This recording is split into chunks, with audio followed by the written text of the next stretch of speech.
De retour à Tout savoir, on reste toujours, comme je l'ai dit avant la pause, dans le domaine artistique et cette fois-ci, on parle avec Angèle Bassolé-Ouedraogo, une auteure que vous connaissez sûrement dans la région, qui a lancé un beau projet et le projet, on va en parler un peu plus tard parce qu'Angèle, la première fois qu'on s'est parlé en entrevue, c'était parce que tu étais, je pense, l'invité principal. Comment on appelle ça au salon? Présidente d'honneur. Présidente d'honneur, c'est ça, au SLAC, au Salon du livre afro-canadien. Puis on n'a pas eu vraiment le temps de parler de tes merveilleuses œuvres parce que c'était rapide là. Mais aujourd'hui, je veux vraiment m'attarder un tout petit peu sur ta vie d'auteur parce qu'il y a autrice et auteur, mais on a dit qu'on préférait auteur. Sur ta vie d'auteur. Et il y a un ouvrage que tu as fait, c'est pas le dernier en date parce que tu en as plusieurs. Oui. C'est sur le féminisme. Oui. Et ça m'a intéressée. Pourquoi?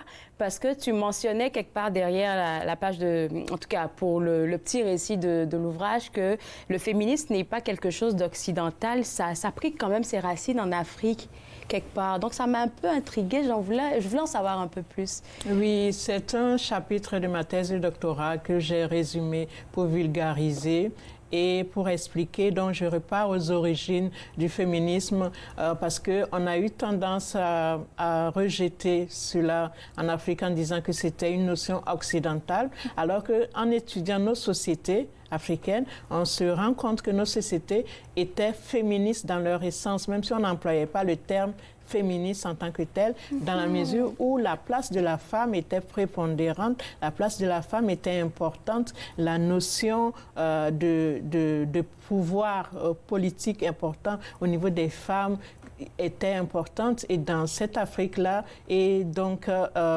c'est ce qui me fait dire que je lance ça comme une provocation, que le féminisme est purement une notion purement africaine parce que il y avait cela, et c'est la colonisation qui a déstructuré l'organisation donc sociale et qui a fait qui a amené le patriarcat et donc qui a eu tendance à reléguer les femmes dans une seconde zone. Et maintenant, on donne l'impression que l'Afrique a toujours opprimé les femmes. Non. Si on part, par exemple, en Côte d'Ivoire, d'où vous êtes originaire, connaissez l'histoire d'Abla Pokou, oui. Au Sénégal, Ndete Yala, au Ghana voisin, Ya Asantewa. Ce sont des femmes. Sans Ya Asantewa, le Ghana n'aurait jamais été indépendant. C'est elle qui a levé une armée de 5000 soldats, de 5000 femmes soldats pour aller combattre contre les colons britanniques pendant que les hommes se cachaient en brousse. Et donc, Ndete Yala du Sénégal, qu'on appelle la reine du Wallo, elle a résisté à Faidherbe. Et donc, la colonne voulait chanoine avec Sarawina. Et donc, beaucoup d'exemples comme ça. Et en Éthiopie, il y a l'impératrice qui a amené l'Éthiopie à être libérée de la colonisation italienne, et donc Tetu Betul qu'on appelle, c'est elle qui a fondé la capitale Addis Abeba et qui était donc la capitale la première capitale mondiale des anti-impérialistes. Et donc il y a des histoires comme ça, mais on ne connaît pas parce qu'on a enfoui ça, et donc on dit oui, les femmes ne sont rien, ne sont pas là. Moi, je conteste cela, et c'est pourquoi là j'ai fait cette étude-là, et donc j'ai extrait pour en faire un livre qui marche très bien. C'est toujours intriguant, les gens sont toujours intéressés. C'est ça, tu me disais tantôt qu'il était en rupture de stock. Il est en rupture de stock, il est en impression. Bravo. Il a bien circulé ici au Canada, dans tous les salons,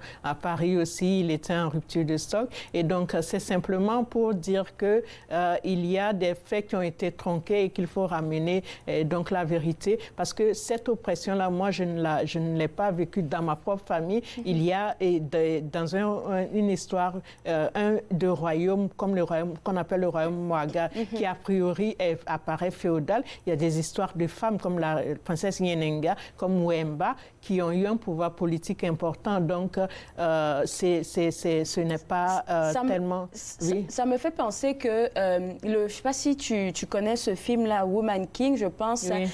Je pense que ces gens-là aussi, on va dire les gens du cinéma, ont envie de révéler aussi ce genre d'histoire-là. Oui. Des femmes qui ont pris position à certaines périodes, parce qu'on parle du Dahomey, quelque chose comme ça. Donc, oui, on parle des Amazones du Dahomey, et justement, dans les porteuses exilées, j'en parle. Oui. Et c'est une reine qui a constitué cette armée-là, donc de femmes soldats, et donc qui ont combattu les envahisseurs, les colons français. Et donc, c'est un Français qui a donné le nom d'Amazone, parce qu'elles étaient redoutables. Leur devise, c'était vaincre ou mourir. C'est ça. Et donc, ce sont des femmes qui se sont battues. Et je trouve injuste, moi je suis allergique à l'injustice, et je trouve injuste que ces femmes-là soient oubliées par l'histoire. Et donc, je me fais un devoir dans tous mes livres. Je leur ai consacré une trilogie, et ça, c'est un autre livre où je parle donc de ces femmes-là. Pour moi, ce sont les porteuses d'Afrique, comme c'est le titre d'un de mes recueils. Et il est important qu'on ramène cela à la mémoire historique. Et donc, il y a d'autres femmes comme Nzinga. On en a fait un film avec un film américain, le Sénat, la princesse guerrière. Ça vient de l'histoire de Nzinga, qui est une femme qui est guerrière combattante au niveau de l'Angola et l'ancien royaume du Congo, qui a combattu jusqu'à 82 ans. Et elle avait, son nom Nzinga veut dire celle dont la flèche ne rate jamais le but.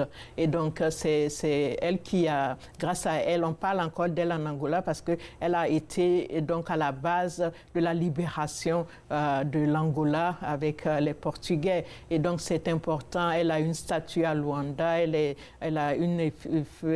représentée sur la monnaie principale de Est-ce que toutes tes œuvres, je me permets de demander, essaient de mettre en avant le travail de ces femmes-là qui est souvent enfoui dans l'histoire? Tout à fait, tout à fait. Je me donne quand même un devoir de mémoire, de le faire, et comme leur héritière, et de mettre ça à nu, de faire savoir cela, et de dire que c'est important de ramener cela et de ne pas laisser ne pas les laisser mourir une seconde fois, et donc de ne pas rester dans l'oubli, et de combattre donc les stéréotypes et les préjugés qui veulent que les femmes n'aient rien fait, qu'elles ne soient pas, elles soient les mémoires absentes. Je refuse qu'elles soient les mémoires absentes, je refuse qu'elles soient enterrées encore une fois, qu'elles soient dans le silence, et donc je revendique cela, et j'essaie donc de faire ma part en les mettant donc je pense que c'est bien fait, surtout quand je regarde au livre Le Féminisme. Vous avez dit le féminisme là tout simplement parce que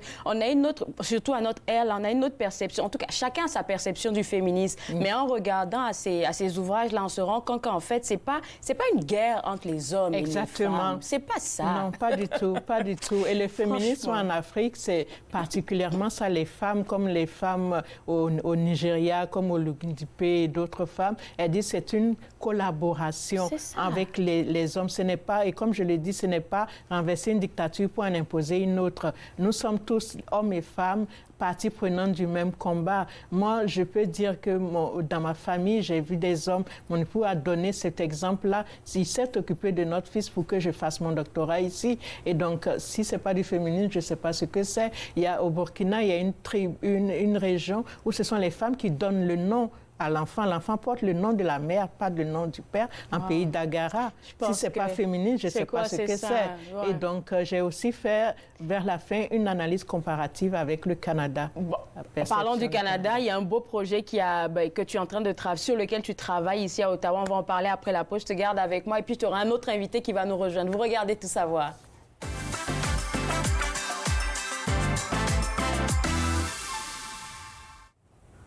De retour à Tout savoir, je suis toujours en compagnie de l'auteur Ange Bassolé Ouedraogo, avec qui on parlait de féminisme avant la pause. Mais j'ai dû vraiment arrêter cette conversation-là parce qu'il faut que je l'aie encore une prochaine fois pour continuer la belle conversation. Mais cette fois-ci, on veut parler d'un projet que Angèle a mis sur pied en partenariat avec Mosaïque Interculturelle. C'est Découverte d'Ottawa par le livre, et elle est accompagnée par Michel Ouellette, l'auteur qui a été invité le 10 janvier dernier pour cette cet événement-là. Alors, est-ce qu'on pourrait parler de l'origine de cet événement-là? Oui, Découverte d'Ottawa par le livre, c'est un projet qui veut, comme son nom l'indique, faire découvrir Ottawa grâce au livre. Et donc, c'est adressé donc à un public de nouveaux arrivants, d'immigrants. Et donc, on veut faire connaître la ville au niveau culturel, géographique, économique. Et on a vu qu'il y avait des auteurs qui s'étaient intéressés à ce